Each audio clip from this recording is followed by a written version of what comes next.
श्री स्वामी समर्थ सगळ्यांना। आज होता माझ्या पुतण्याचा श्लोकचा वाढदिवस। सकाळी सकाळीच तो आमचा आशीर्वाद घेण्यासाठी आला होता। मग त्याला अशी गोड बर्फी भरवली। आरू आणि श्लोकची जोडी खूप मस्त आहे, तुम्ही व्हिडिओत बघतच असाल। रात्री उरलेल्या भाताचा गरमागरम नाश्ता करून घेतला। असा गरम केलेला भात सगळे आवडीने खातात। प्यायच्या पाण्याची आम्हाला अशी कसरत करावी लागते। आरूचे बाबा घरी असले तर माझा थोडा ताप वाजतो। घर म्हटलं की पसारा असणारच, कितीही आवरलं तरी घरचं काम काही आवरत नाही। आणि हे आवरून मला जायचं होतं आरू ऋतूच्या पालक मीटिंगला। दोघेही मराठी शाळेत आहेत। आम्ही बायका पुढे जातो आणि आरूच्या बाबांना सांगितलं तुम्ही नंतर या। आमच्या गावात मराठी आणि कन्नड बोललं जातं।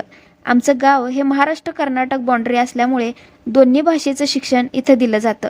आज पालक मीटिंगला खूप गर्दी होती। खूप आनंद होतो की सगळ्या पालकांना आपल्या मुलांच्या भविष्याची एवढी काळजी आहे। आज आरूने त्यांच्या बाबांकडे हट्ट केला होता, बाबा आज घरी आहे तर तुम्ही शाळेत या। म्हणून आज आरूचे बाबा शाळेत आले होते। पालक मीटिंग झाल्यावर सगळ्या पालकांना जेवण ठेवलं होतं। शाळेतल्या वातावरणात खूप वर्षातून जेवणाचा अनुभव आम्ही घेत होतो। सगळं आवरून आम्ही शाळेतून निघालो। शाळेतून निघताना बालपणीच्या खूप आठवणी जाग्या झाल्या।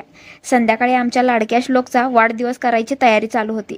घरात असे आपल्यापुरते छोटे छोटे कार्यक्रम करत राहायचे, त्यातूनच घरात आनंद येत राहतो, तो वाढत राहतो।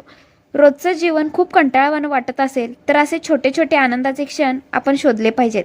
आमच्या आरूला झोप आवरत नाही, तो कधी एकदा केक कापतो आणि कधी झोपायला जातो असे त्याला झालं होतं। काही लोक वाढदिवसाच्या विरोधात असतात। ते म्हणतात की आपल्या आयुष्यातलं 1 वर्ष कमी झालं त्याचा आनंद का साजरा करायचा।